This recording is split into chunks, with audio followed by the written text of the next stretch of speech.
Ang mahirap lang talaga is the resources or yung tinatawag nating, logistics, 'di ba?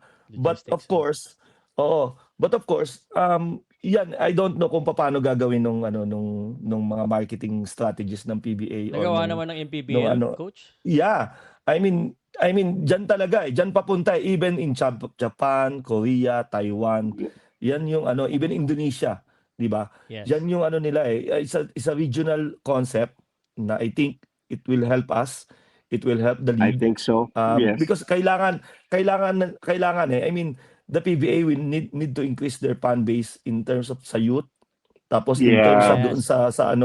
sa mga regions, sa province, kailangan Mhm. abutin natin 'yan, nandiyan yung ibang fan, kasi kung dito lang sa Manila, I think sa sobrang daming liga, Homer, dahil sa PBL, Volleyball League na sobrang taas ngayon ng Yes. ng fan base niya. And then there's Maharlik, there's MPBL, and then if the NCAA and the UAAP comes, diyan na lahat nakatutok yung mga youth, lahat ng mga kabataan Yes, natin nandiyan correct. na, diyan na pinapanood nila. And then there's Ayala, yung yung tennis player natin, si Ayala, Noli. sobrang Si sikat ngayon. Alex. Oh, Alex. Alex. si Pamangkin ni Alex, Noli. so sobrang Oo. sobrang sikat ngayon, 'di ba? So I think the other sports nag-go-grow na sila 'di ba?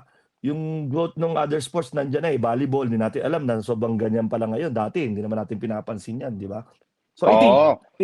I think for me, ang kailangan gawin ni PBA is to think about the concept of regional para makuha natin yung makuha natin yung yung mga fans ng sa mga Tama. regions, sa mga